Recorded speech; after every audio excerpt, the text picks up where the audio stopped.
I'm in front of the famous Trump wall that separates the US and Mexico, and I'm actually on the Mexican side of the border. I'm in Tijuana, Mexico, which is separated from San Diego, California, only by this wall. Tijuana is often called the murder capital of the world and is one of the most violent cities on earth. Maybe you've seen the TV show Narcos, where they depict the true stories of the Tijuana cartel shooting it out in the middle of the city not too long ago. At the same time, Tijuana seems to be a place where millions of Americans go on a regular basis to travel for vacation or just to go shopping. So in this video, I'm actually going to cross the wall behind me and go into Mexico. I'm going to show you the reality of this border city of Tijuana and show you a side of the city that you rarely get to see from the media. So it's exactly 10 a.m. on January 1st, and I'm in Los Angeles right now at my old place where I used to live back in the days. And right now I'm going to take this rental car that I got yesterday and go to Mexico and drive for like a few hours. Hopefully there's not too much traffic. I was trying to go to sleep early and get out earlier, but there were just so many fireworks outside I couldn't really sleep because it was New Year's Eve. So I'm trying to get there as soon as I can. Okay, it says 2 hours left to go. I think we're ready to go. 2.5 hours later, I was at the San Diego-Mexico border. Just arrived at the border to Tijuana. Now I'm gonna get out and cross over. I'm paying $8 for this parking. There's apparently better, safer places, but I couldn't find it. So this is what I'm doing. You've got to be careful when you're here because like if you're not, you might end up in Mexico and then you're stuck in this line for like hours. All right, now it's time to cross the border. Hopefully this shouldn't take too long. So this area is called San Ysidro Boulevard, and basically the border is everything about the economy here. I see a tram in front of me. I think you can take the tram straight from San Diego by public transport, come to the border and cross it because it's such a popular border crossing. Wow, there really is like a McDonald's, Jack in the Box and everything on the border station. There's even a place to exchange currency here. Maybe I should do that.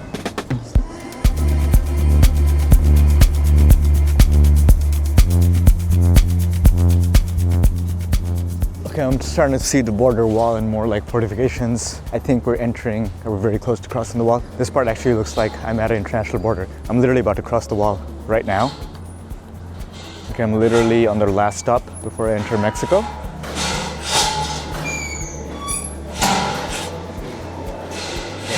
This is wild. I think I might have just entered Mexico without someone even looking at my passport or checking any document or anything. This guy was just like checking some other people. He looked at me and he said like, yeah, todo le, and like just waved me in. I guess I'm in. I crossed this border once before. I remember it being a little more strict. I feel like someone at least wanted to see my passport last time.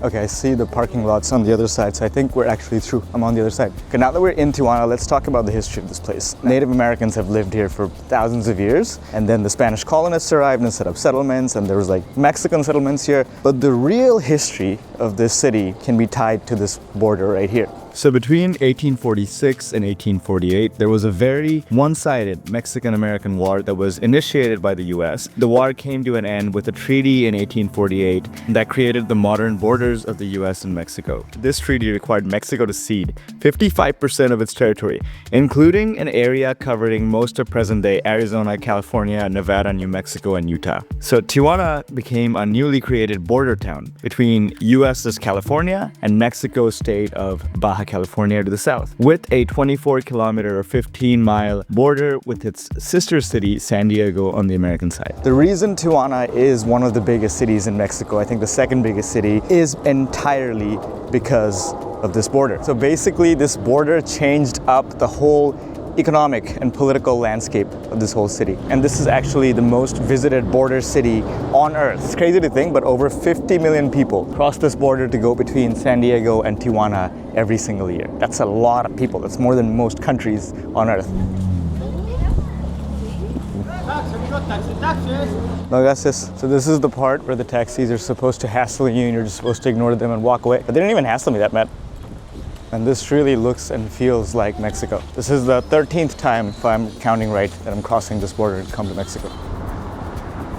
Behind me you can see the line of cars going into the US from Mexico. I heard this line takes a lot longer. So the reason Tijuana grew so much, especially in the early days, was because of its tourism industry. This place has been a tourist hotspot since the 1880s. A lot of places are actually closed today because it is New Year's Day, but you see a lot of pharmacies around here. A lot of the people that come to visit Tijuana is not for traditional tourism. Some people just come here from the US to get medical supplies and prescription drugs because they're like way more reasonably priced here than in the US. Honestly, it's more reasonable price literally in any country on earth in the US. So a lot of people just come here to get the stuff. And even getting a prescription is expensive in the US. So you can come here, get a prescription for a condition that you have, get the medication, cross the border and go back home. So apparently, usually it's really easy to not get lost because you just follow the big crowds of people. But now there aren't a lot of people because it's the afternoon or early afternoon of January 1st. So I'm getting lost a lot. Google Maps has proven to be less useful than I thought it would be here.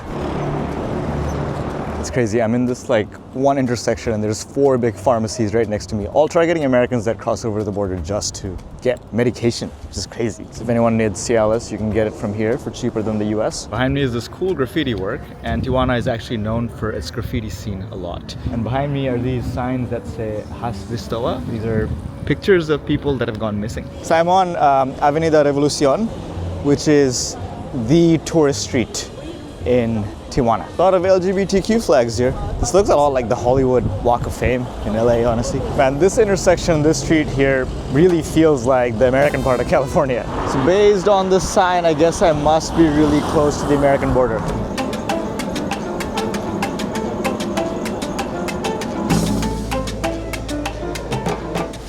Inside Tijuana's most famous cathedral in the middle of Centro Histórico, and this was built in the early 20th century, but the current construction was finished in like the 70s. So there's 2 big like rectangular columns on the outside. It looks a lot like the Central Cathedral of Mexico City or Mérida in Yucatan or Guatemala City that you might have seen from my old videos.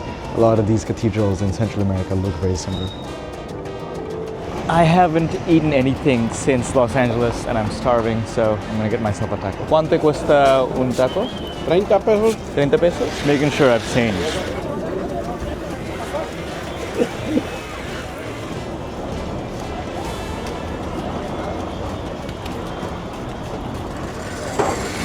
Muchas gracias.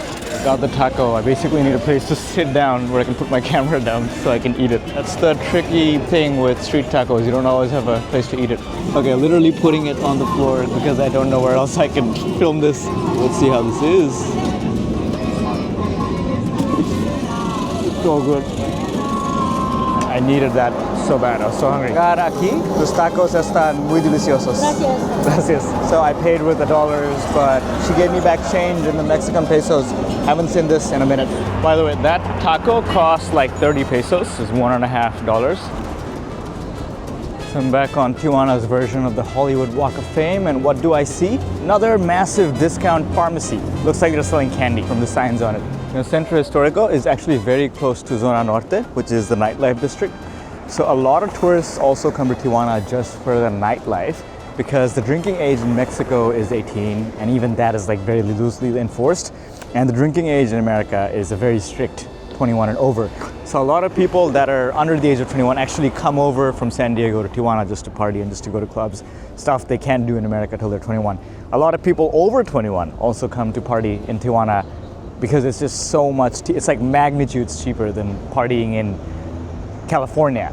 I actually came here 8 or 9 years ago, I can't exactly remember, but when I was in my early 20s, I actually came here with a bunch of friends from San Diego to just go to a club, get bottle service for nothing. And then like we went back at the end of the night. And that's the only time I saw Tijuana before. In the darkness, I like went across the border. I think I walked for 2 minutes and then I walked right back, and that was basically it. But you know, speaking of people coming to party and that kind of tourism, there's also a dark side of it. There's also a lot of like sex tourism in Tijuana. I think in 1999 they did a study where they found there were like 15,000 women working in Tijuana, working as prostitutes essentially, so that can be really problematic. There's a place called Hong Kong, which is like not too far from here. I'm not gonna go there and show you or film anything, but it's literally like maybe like a 10-minute walk from here. That place is like one of the biggest or the most famous brothels in the world. So staying on the topic of like crime, let's talk about the uncomfortable truth about crimes in Tijuana. Year after year, Tijuana has been ranked as one of the most violent cities on earth. When you're looking at cities that are not at war, Tijuana is consistently ranked as having one of the highest homicides per capita in the world, or just one of the highest homicides. When you look at cities with over a population of 500,000 people, it is #1 in the world for homicides per capita. There's like 2,000 people being killed each year or more. So because of the long border to the US, Tijuana is one of the world's biggest markets for smuggling illegal drugs or even people. So criminal gangs and cartels have been competing for control of this area for decades. Tijuana is the birthplace and base of the Tijuana cartel that you might have seen in Narcos. There was even a Mexican presidential candidate, Luis Donaldo Colosio, who was assassinated in Tijuana in 1994. The inter-cartel violence was really insane, even in the late 2000s and the 2010s. The violence resulted from a turf war between the Ariana Felix cartel that you might also see on TV and the Sinaloa cartel. So it's gotten like a lot better now, but even like a year ago, Tijuana's mayor was forced to live at an army base after receiving gang threats from the cartel. Okay, just to be clear, I don't want to fearmonger. You have to be careful about where you go, and that's how you're safe in Tijuana. It's the same as a city like Los Angeles. Like, I wouldn't be walking around Skid Row, especially with a microphone. I wouldn't be walking around Skid Row at all. Like, something bad will happen to you if you go in parts of LA. It's the same in Tijuana. Criminals aren't really trying to target tourists, aren't really trying to like come after us. That being said, you do have to use common sense and stay in the safe areas and be careful with your belongings. Chances of something happening in a safe area like this is close to nothing. So a lot of people come to Mexico for the nightlife. A lot of people like me come to Mexico a lot for the food. Speaking of food, on Avenida Revolucion, there's this hotel called Hotel Caesars. And this is where the very famous Caesar salad, I'm sure you've had that at some point in your life, was actually invented 100 years ago. I'm not gonna go eat that because if you're coming to Mexico, I think there's better things to eat like quesadillas and tacos and a lot of other stuff. Okay, so I'm in this area right now, which is like a bit more of an industrial part of Tijuana. And let's talk more about the economy of Tijuana. Although the economy was kick-started by tourism like 150 years ago, arguably that is not the main part behind the massive growth that Tijuana has experienced over the years. In the 60s, the Mexican government changed its policies to change the country to become more of an attractive place for foreign investment. As a result of that, a lot of the North American companies basically started opening up these factories or maquiladoras in border cities like Tijuana. So these manufacturing jobs started attracting workers from other parts of Mexico, and Tijuana's economy started to diversify. And then there was the NAFTA, or the North American Free Trade Agreement, that made it even a bigger production hub for North America, and eventually made it the largest hub for medical device manufacturing in North America. A recent study found that jobs in these maquiladoras or factories in Tijuana that are not even that demanding, people are making almost double the Mexican minimum wage for an hourly wage. That is why so many people are still moving here, and that is why the economy of Tijuana is so much stronger than a lot of the other border cities even. And 80,000 people are moving into Tijuana every year. ¿Puedo pagar con tarjeta? De este lado. ¿Listo? Sí. ¿Está bien? Gracias. Like there's a 7-Eleven in every corner of Southeast Asia or Thailand especially. There's Oxxos everywhere in Mexico. And that's where I got this cappuccino. I don't have time to get like a proper coffee because it's 2:45 and in the winter the sun sets surprisingly early here, so I need to go see the rest of Tijuana. How you doing, Nadir? Buenos días. ¿Cómo estás? ¿Todo bien? Todo bien. Mucho No, gracias. So joining me for the rest of the video is Tadeo. We're gonna go around other parts of Tijuana except for the center. Matt. Okay, so we're here in this parking lot to get Tadeo's car. Basically, you can see a nice view of the city of Tijuana. You see the border, you see the US on the other side, you see the art, you see the cathedral where I was just at, and then you see Hong Kong right there, which is taller than the cathedral. It's crazy. So we're in the car on the way to Plaza Tijuana, and you see a lot of signs saying we're going there. As we're going to the beach, we see the wall right next to us going with us. Okay, we've managed to find some parking, which is not necessarily easy on a holiday by the beach, and now we're going to the ocean. Okay, so I am in Playas de Tijuana, or the beaches of Tijuana. It's basically this beach area, this wet, blackish sand beach. It looks a lot like anything on the San Diego side, to be honest. It's, again, January 1st, so a holiday. A lot of people are here. People are drinking beer, playing music, eating street food. And right next to all of this, on that side, is the famous Trump wall, the border wall between US and Mexico. So there's like a lot of graffiti and murals on the walls on this side. Something crazy is that a lot of the graffiti here is actually of Latina Americans that were deported to Mexico.